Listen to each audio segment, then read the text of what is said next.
Welcome. Today is January 20th, 2015, and we are going to talk about cosmological arguments for God's existence. George Washington said this: "It is impossible to account for the creation of the universe without the agency of a supreme being." Is this old war hero correct? Or was he better off sticking to war and politics? Let's find out. So what you want to do during this section, we're taking an interest trying to discover if God exists. There's a variety of ways we can know this, if it's possible, as philosophers have claimed, or some say it's impossible to know. And some say the evidence is divided. What you want to do is look at these arguments and see if they're part of some of the evidence we can look at in the universe to see if it's more reasonable to believe God exists than not, and trying to explain certain features of the world. Okay? You might want to look at, it's stolen, but there's a piece of the Examine Life series online. If you fire up this PowerPoint and look at this link, it has about, I think, 6 minutes of this Does God Exist video. You'll see Quentin Smith disagree with William Lane Craig, and then William Lane Craig explain why he doesn't agree with Quentin Smith.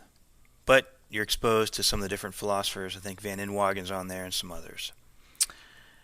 Okay. Alright, so what we want to do in this presentation, we want to talk about the three major types. I don't know what's going on here. We want to talk about the three types of cosmological arguments. And we want to look at Thomas Aquinas, medieval philosopher. Look at Leibniz version briefly. And then we will introduce the Kalam, which is on another PowerPoint presentation. Okay. So, three major types of cosmological argument that are in the literature. The Thomistic.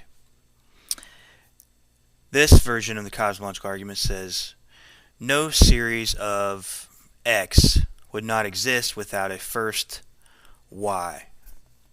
So as we'll see, he's saying, he borrows these from Aristotle. He's going to say we would not see movement in the world unless there was a prime mover. That we would not see causation in the world unless there was an uncaused cause or a first cause. And we would not see a series of contingently existing beings unless there's a necessarily existing being to explain all the contingent beings. The Leibnizian argument tends to be an inference to the best explanation. Namely, we have a universe, and what is the best explanation of its existence? Either it just popped into existence, which is what the naturalist says, or atheist, or there's a theistic explanation. There's a supreme agent or designer who created the universe. And it's a weaker form of explanation. The Kalam was resurrected by William Lane Craig in the 1970s. It was a medieval argument developed by Islamic philosophers and developed by St. Bonaventure and others. And it's one of the most popular arguments in the last 30 years. It's been convincing people to believe in God. That, along with the new design argument. So, yeah. It's a temporal argument from the existence of the beginning of time. Okay. So the three types of Thomistic, he's saying no series of X, namely motion, causation, and contingent beings, would exist without a first Y. Some big entity to start movement, to start causation, to start the existence of contingent entities. Aquinas assumed the eternality of the world, and he argued for God's existence on that basis. As he says in the Summa Contra Gentiles, that only a small number of people, like Christians, believe that the universe began to exist. So if he's trying to argue with people who don't believe in God, he's going to start with their assumption that God does not exist. So we see this in a lot of modern day people. Correct. All right. The Thomistic arguments are much bolder and try to do much more than Leibnizian, for what it's worth. Leibniz argued in this way. Inference to the best explanation of the existence of the universe. Premise 1.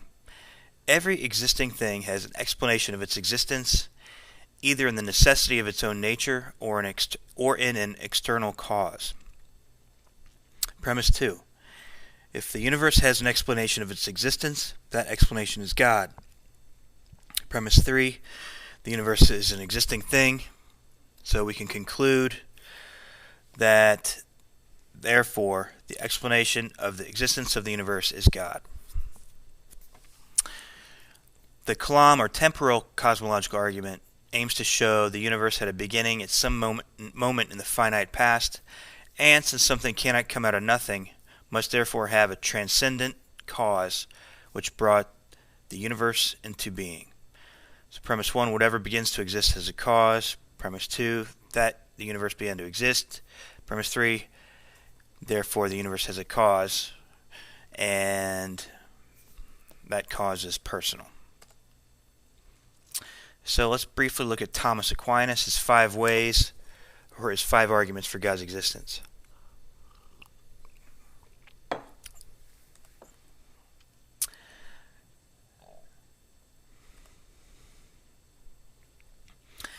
A little bit of background to Thomas Aquinas. If you read this guy, you will not get the impression that Christianity is just an irrational, blind faith. So that's one thing philosopher J.P. Moreland points out in his book, Love Your God with All Your Mind, which is a great read for anybody. And he talks about kind of the dumbing down of theists, people who believe in God, and Christians in the last couple hundred years.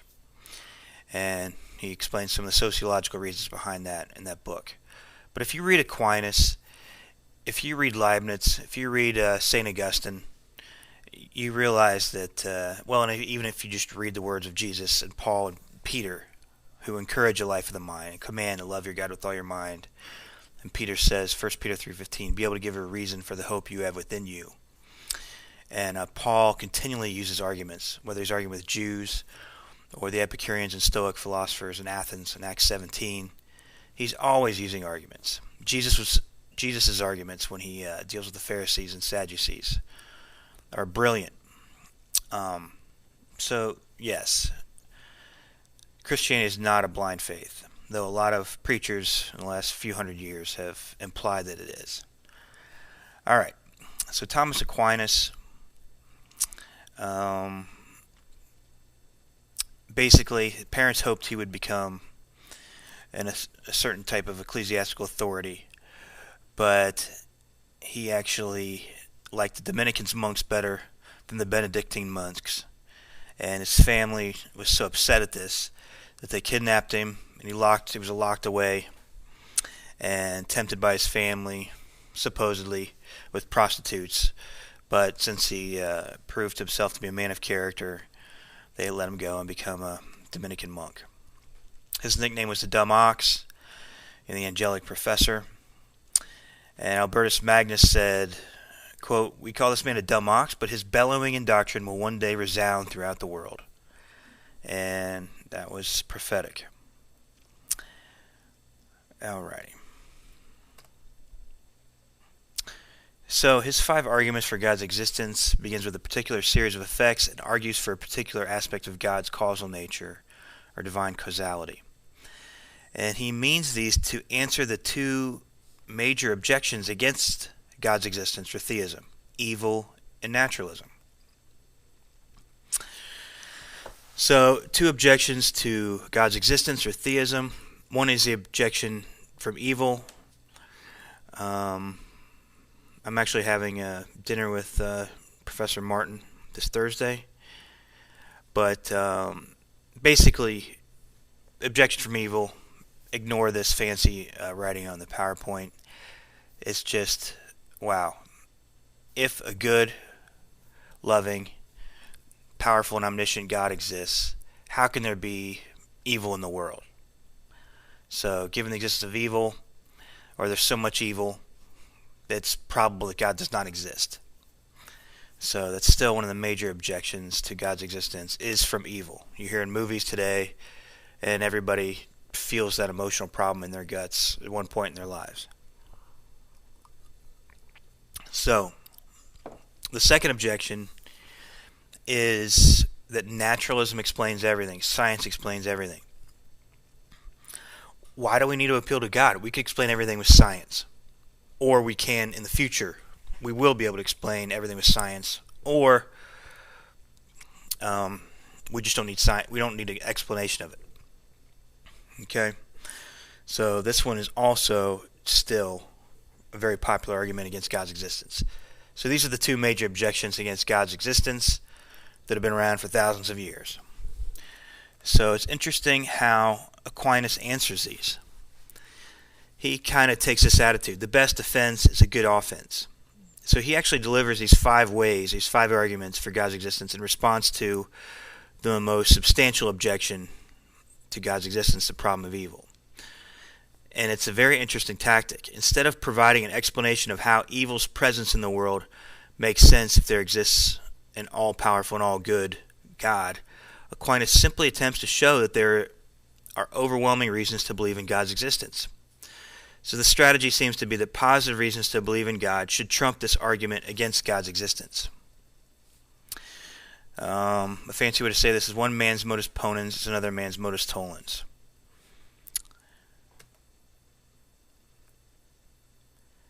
So we can talk about example number 1, stealing a golden statue of A.J. Green from the dean of your campus. I'll pause this. You can read it if you want, but I'm going to skip to this next one. So how about the claim that Michael Jordan is a failure? So if you watch that Nike commercial, I think it was out of 10 years ago, he said this: "I've missed over 9,000 shots in my career. I've lost almost 300 games. 26 times I've been trusted to take the game-winning shot and missed. I've failed over and over and over again in my life." So, based on that evidence, do we know that Michael Jordan is a loser or a failure?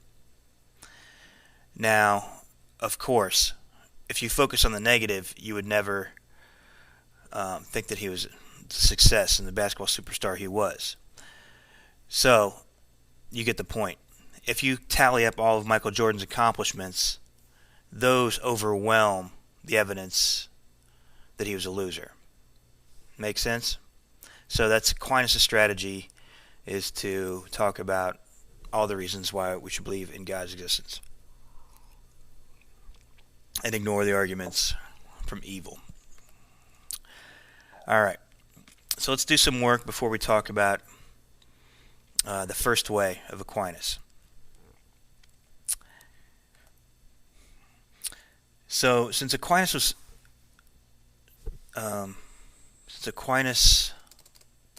followed Aristotle in much of his philosophy, looking at a bit of Aristotle will allow us to understand his argument. In fact, in Summa Contra Gentiles, he just basically explains all of Aristotle's arguments.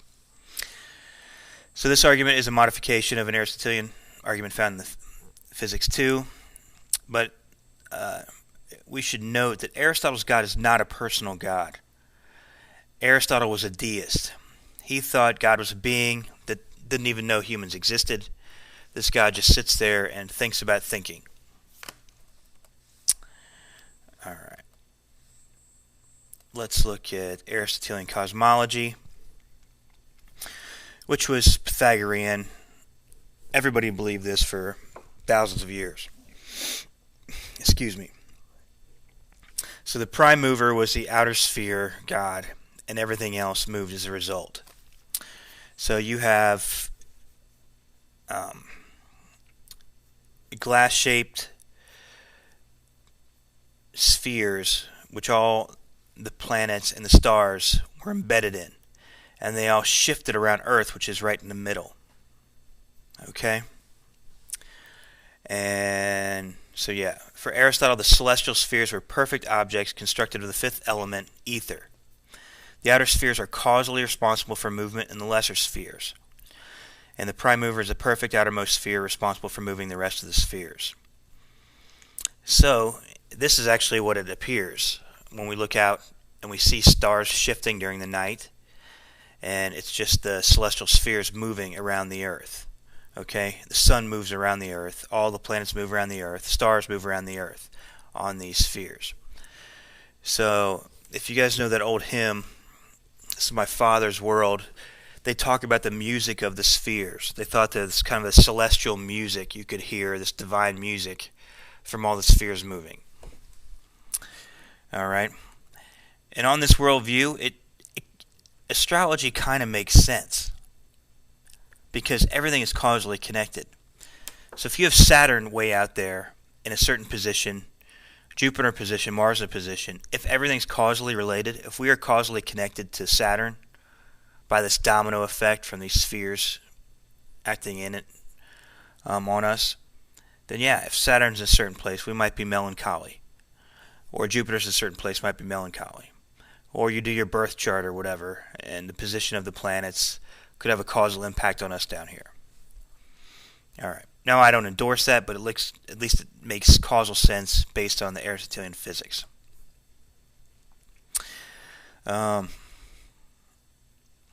Aristotle argued against actual infinites existing.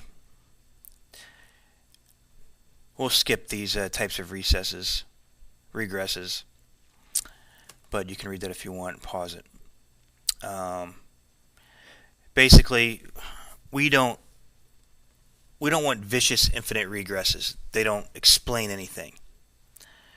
So we'll look at these more in the Kalam. But basically, Thomas's strategy in these first three ways, these are cosmological arguments. He says these aim to show that there are overwhelming reasons to believe that some agent exists with certain characteristics. There's a prime mover, he's a first cause or uncaused cause, or he's a necessary being that creates all contingent beings. So if there were no such agent with these characteristics, we would not see any movement, any change, or any contingent being. That's why this argument is stronger than the Leibnizian. Alright, William Lawhead, he wrote in a former textbook I used to use, he says, well, let's think about this. If you think about the case of a magician causing a white dove to appear, if you're bewildered, do you assume that things like doves pop into existence without an explanation? Or do you assume that there's some cause of a dove popping into existence? Alright? Most of us think that, wow, yeah, things have to have an explanation.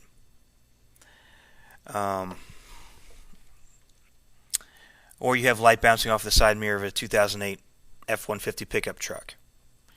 You're curious as where that ultimate source of that light came from. You just don't say, oh, it's just stuff happens. Alright?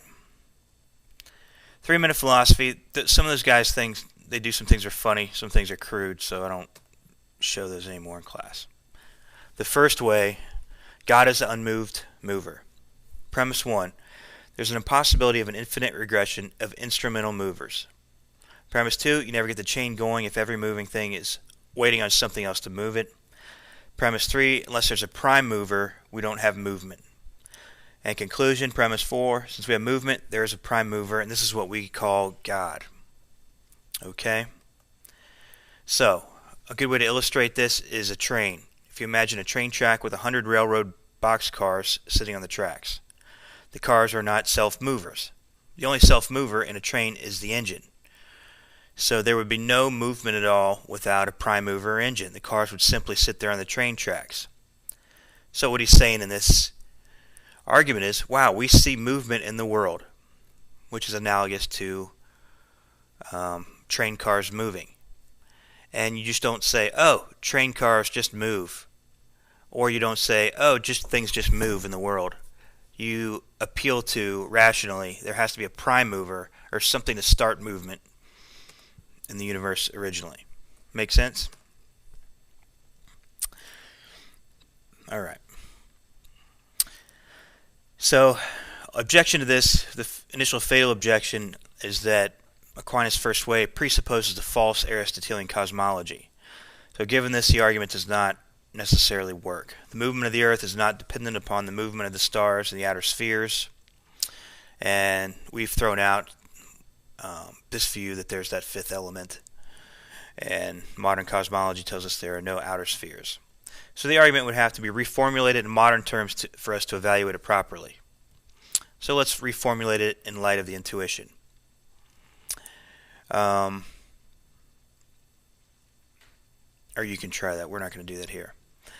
Also, another objection, the principle could be applied to the prime unmoved mover itself.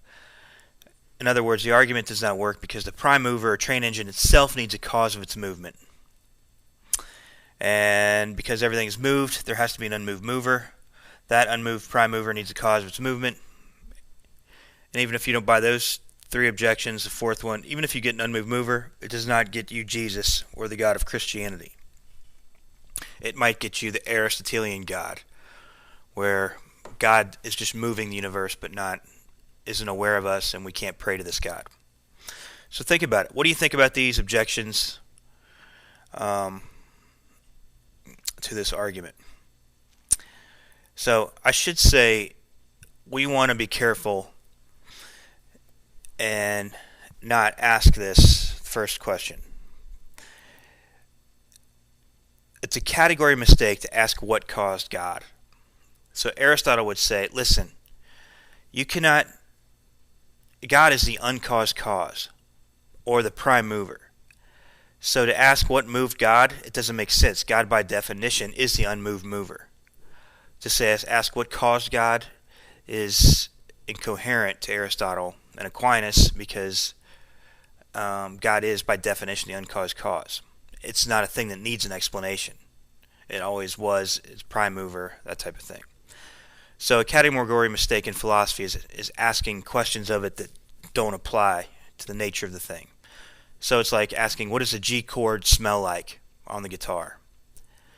Or, what does Beethoven's Fifth Symphony smell like? Well, music's not the kind of thing that smells. Or, what does Beethoven's Fifth Symphony taste like? Well, it's not the kind of thing you taste. Middle C, or what color is the number 9? Well, numbers aren't the kind of things that are colored, and so on. So asking God where God came from, that's a category mistake. If God exists, God is not the kind of thing that comes into existence. Okay, the second way, or the second argument, God is the uncaused cause. Premise 1, we observe in the world efficient causes ordered in a series. Premise 2, something cannot be self-caused because then it would have to precede itself, which is impossible. Premise 3, such a series cannot be endless because an earlier cause produces an intermediate one, which produces a last one. And if one eliminates the first cause, there will be no immediate or last one either. For if one eliminates a cause, he eliminates its effects. Thus, in an endless series of causes, one would have no first cause, no intermediate cause, and no last cause, which is absurd. So we can conclude that there must be a first cause, God.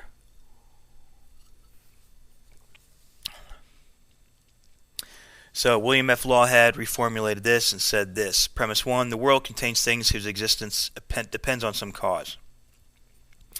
Premise 2, everything that exists is either uncaused or caused to exist by another.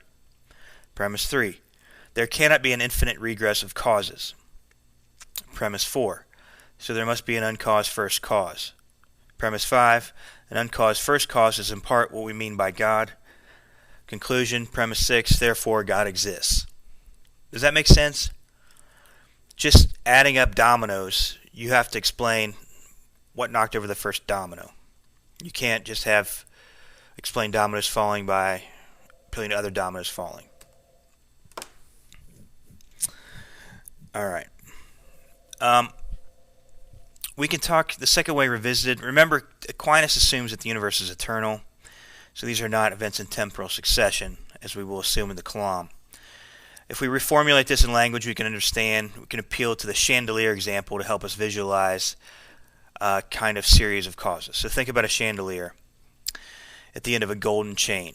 So that's like a series of atemporal dependent causes. The chandelier is dependent upon the link attached to it. That link is dependent upon the next link, and so on. This is from William Lane Craig, his example in class. So he's arguing that the links, the instrumental causes, need to be attached to an anchor point in the ceiling. There would be no chandelier if the chain was not anchored into the ceiling. Okay? So he's not saying that there would not be an explanation of the causes. Aquinas is saying that none of these would exist without the first cause. You won't even have a chandelier unless there's an anchor in the ceiling. Alright, so Craig suggests modernized versions of the second way might talk about the dependency of our existence upon gravity, air pressure, and other factors with the molecular structure of our bodies and our environment. But most people don't fool with the first and second ways much anymore. They go to the third way. So critiques of the second way. David Hume said this. He did not accept this view of causation. David Hume said an infinite number of causes needs no explanation. Craig actually thinks that Hume mistakenly confuses Aquinas' argument with Leibniz's version of the cosmological argument. So as we'll see, Leibniz argues that we need an adequate explanation. Aquinas says there would not be any chain of intermediate or instrumental events without the first mover. So Craig's conclusion is that Hume doesn't engage in Aquinas' argument.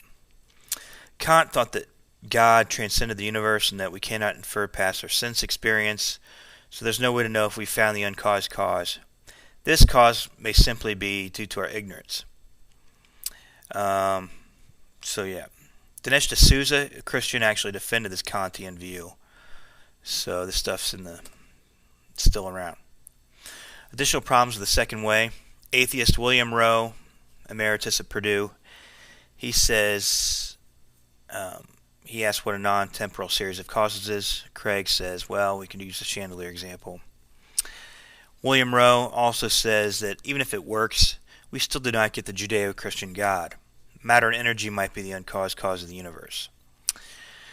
And so William Lane Craig thinks that the second way, if it's going to work, it has to be combined with the third way to avoid these objections, which is a possibility.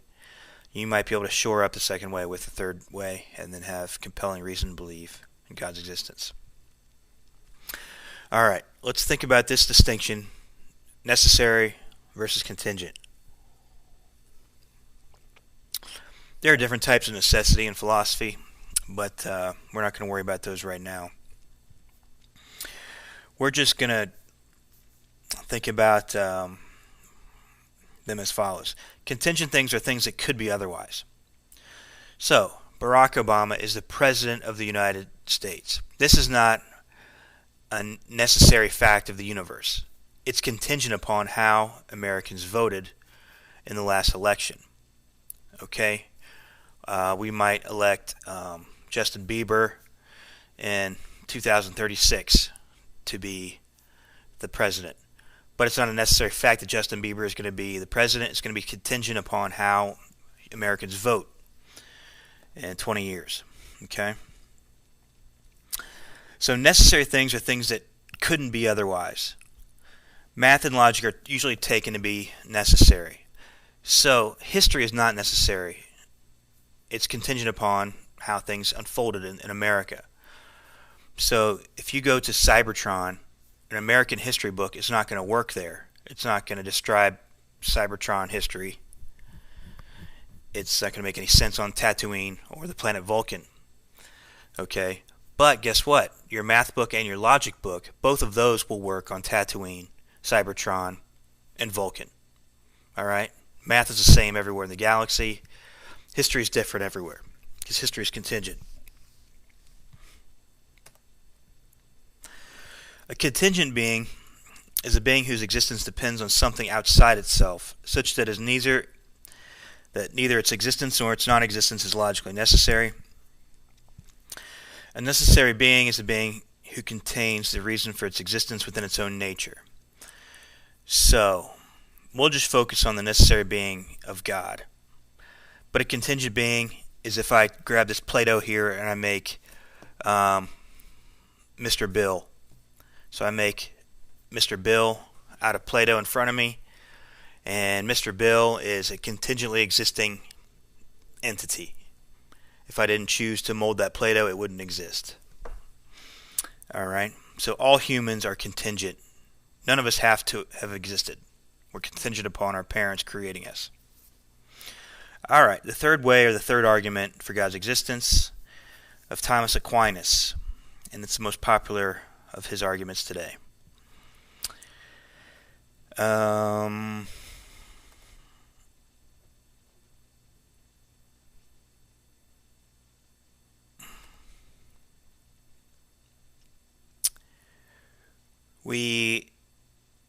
third way. Premise 1, we see in the world things that exist but do not have to exist. That is to say, their existence is not necessary but merely possible. Premise 2, all things cannot be merely possible things, because if a thing is merely possible, then at some point it did not exist. Well, I'm going to skip this.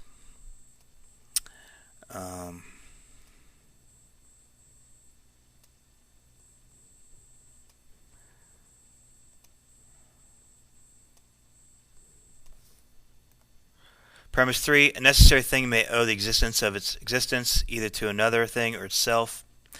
Premise 4, the series of necessary things which owe the necessity of their existence to another thing cannot be endless, because go back and see the arguments why you can't have an actual infinite regress. Premise 5, therefore there must be an absolutely necessary thing which is necessary of itself and causes the necessity of existence in other necessary things. This we call God. So, let's sum this up. Premise 1. Contingent things cannot exist unless there is a necessary being to bring about the existence of contingent beings. Premise 2. Contingent beings exist. Conclusion. Premise 3. Therefore, a necessary being exists. Does that make sense? So you just can't explain contingent things by, oh, where did you come from? Oh, my parents. They're contingent. Where'd they come from? Oh, their parents, which is another contingent fact, and pile up all these contingent facts. You have to have some origin story of how these things came into existence. Okay? You just can't say, oh, this contingent universe exists, and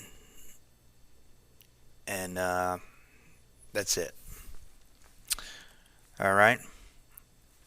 So, Hume objects to the third way and says this: if God exists necessarily from some unknown means, why can't the universe itself have such an attribute to make its existence necessary? In other words, why can't the universe be the necessary being? And possible response to this is, matter and the universe are contingent. We can conceive of them being annihilated. Hume might respond, but we can conceive of God's non-existence and annihilation as well. Alright? So, take a look at that and see what you think. Alright, that'll conclude the first three ways, or the three cosmological arguments of arguments for God's existence. And, yeah. Oh, the late Carl Sagan, he gave these arguments from Hume.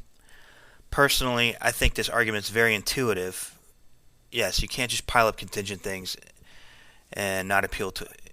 Otherwise, they just have no explanation. Personally, I think it's better than not. Alright. Leibniz version, and then the Kalam. Alright. Leibniz was 17th, beginning 18th century. German philosopher, mathematician, and logician. Invented calculus. Co-discoverer of calculus with Newton. It's interesting, my buddy, he's agnostic. He's a Humean, follows David Hume largely. And he's so impressed with Leibniz, he said that Leibniz someday might convince him to become a Christian, for what it's worth. Alright. We will skip his dates and his principal works. And here we have the principle of sufficient reason, the PSR, introduced. Alright, let's read this argument. Premise 1, something exists. Premise 2, there must be a sufficient reason or rational basis for why something exists rather than nothing, the PSR. On the discussion board, you're going to discuss the plausibility of this premise, or this PSR. Premise 3. The sufficient reason cannot be found in any single thing or in the whole aggregate of things or in the efficient causes for all things. Because things in the world are contingent, that is, determined in their being by other things, such that if matter and motion were changed, they would not exist. The world is simply the conglomeration of such things and is thus itself contingent. The efficient causes of all things are simply prior states of the world, and these successive states do not explain whether there are any states, any world at all. Premise 4. Therefore, there must exist outside the world and the states of the world a sufficient reason for the existence of the world. And conclusion, the sufficient reason will be a metaphysically necessary being, that is, a being whose sufficient reason for existence is self-contained. Alright. So, Leibniz version and the principle of sufficient reason, PSR. One problem with this principle of sufficient reason, some claim that stopping with God won't work. We might as well stop with the physical universe as a thing that is in no need of an explanation. William Rowe, he's got some good articles on this. If you want to read William Rowe and William Lane Craig, he thinks that Rowe's works to a degree if you switch, but we'll skip that. Alright, Samuel Clarke, Argument from Contingency. I don't even have it in here. But, alright. But basically, we want to talk about what you think. I think I've got some quiz questions on these things here. So Lawhead gives a positive evaluation of these arguments. He thinks, yeah, doesn't this argument carry on the scientific quest for explanation? Or I would say philosophical quest. Instead of just saying, wow, things exist without explanation, the theist at least posits an explanation. Wow, we've got a God to explain these kind of things. Okay? And Lawhead thinks, yeah, it's a problem. These infinite regresses are a problem. So God's existence will solve this problem of having an infinite regress and causality, motion, contingency, and so on. Negative evaluation, Arthur Schopenhauer's critique, doesn't God need an explanation of his existence or her existence? And I would say, yeah, or as the theist would say, this is a category mistake to ask where God came from. Secondly, does a cosmological argument commit the fallacy of composition? You can look that up online. 3. Does the cosmological argument give us the God of classical theism, Judeo-Christian God? Now, most theists would argue that you need more than one argument to get the God of the Bible. But that's not a problem. You just need more arguments. Just like you would use many arguments to defend any claim in science or law or history or politics. One argument usually does not do the trick, so who cares? But think about these evaluations, and we'll discuss these on the discussion board. And I'll move on and do... Oh, let me tell you something. Contingency actually had a huge impact on my life. Alright, when I was in California in the late 90s working on my master's degree, I actually came to see the world a bit differently. So before I studied metaphysics, including J.P. Moreland's class, Plato, I read G.K. Chesterton's book. But let me say this. I remember before I moved to California, I felt more thrills from Indiana Jones movies than real life. And that was my prayer. I believe God existed and Christianity was true, but I was like, God, I find more excitement watching movies than in real life. But all of that changed after working through some of these issues in metaphysics. I came to the conclusion that nothing in the physical universe exists necessarily, and that everything needs an explanation for its origin. More than that, every contingently existing thing requires an explanation for its continued existence. So I remember walking into the bathroom in my apartment in Buena Park, California, back in 1998, and just looking at my hands in the sink, and just things changed. So no longer would I take for granted the continued existence of the sink in my hands. Some necessarily existing agent was consciously deciding to keep those things in existence. So life became much more exciting. This came in conjunction with the reading of G.K. Chesterton's book, Orthodoxy, which I mentioned in the appendix of the presentation of the design argument. And there's one magnificent chapter in this work titled The Ethics of Elfland, and I encourage you guys to read it. You can just Google Orthodoxy online version and look at the chapter Ethics of Elfland. So Chesterton's chapter had enormous impact on me personally. So I would say it's in the top 10 most influential chapters for Tuffer out of all of literature. So the problem Chesterton discusses is this. We think science explains too much. So you remember the objection against God's existence that Aquinas dealt with from naturalism. Science explains everything. But if we really think about all of the contingently existing things in the world, we should be astonished. Not only the design, but the creation and the continued existence of everything in the universe. I won't spoil it for you. Just read that chapter. Email me if you want to talk about it. But Chesterton compares this universe, what we have on this earth, to like Robinson Crusoe. All these little things that we have, coconut trees, platypuses, and he says, forget about sex, just existence of a woman is sufficient to bring about awe and amazement. Music and our senses. Why can we taste things, hear things, smell things? It's just amazing and phenomenal, the variety and the craziness we have on this planet alone, but in the universe at large. And how in the world did this get here?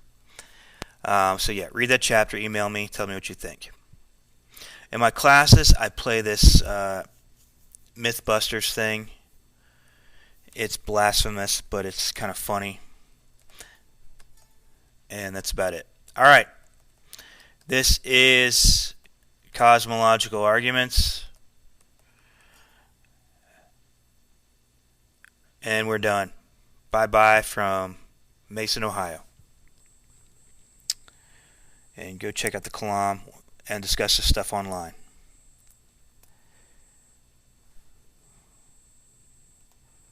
Alright, this is not shutting off here. There it is.